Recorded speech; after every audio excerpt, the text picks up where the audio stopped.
To the latest on the Trump administration's effort to reshape the government and downsize the federal workforce. Agencies are now facing a deadline to submit plans to restructure their operations.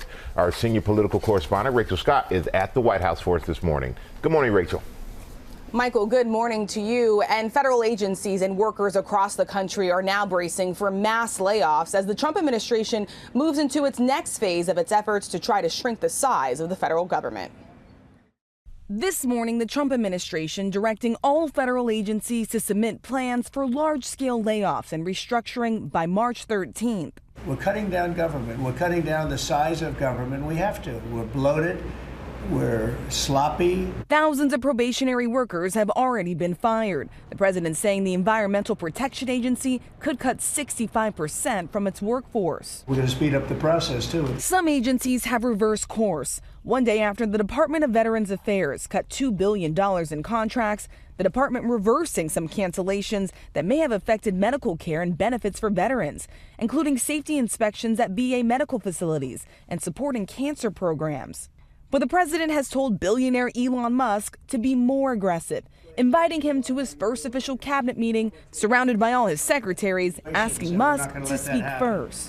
So I'm going to ask if it's possible to have Elon get up first and talk about DOGE. Sources say some in the president's cabinet were caught off guard when he ordered federal workers to respond to an email listing 5 things they accomplished last week or lose their job. Trump almost daring those officials to speak up. Hey, Elon, let the cabinet speak just for a second. Anybody unhappy with Elon? If you are, well, throw him out of here. Is anybody unhappy? Several cabinet members pushed back on that ultimatum from Musk, telling their workers they didn't have to respond. The president saying those who didn't are still at risk of losing their jobs. They are on the bubble. Musk warning employees can expect another email to go out. ABC's Mary Bruce asking him just how many federal workers he wants gone. We wish to keep everyone who is doing a job that is essential and doing that job well. But if the job is not essential or they're not doing the job well, they obviously should not be on the public payroll.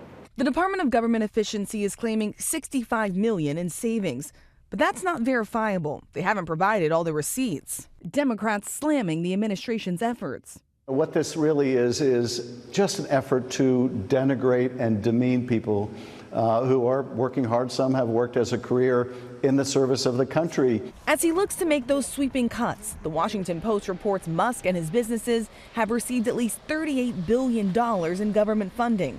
ABC News confirming SpaceX and Tesla were awarded at least $18 billion in federal contracts.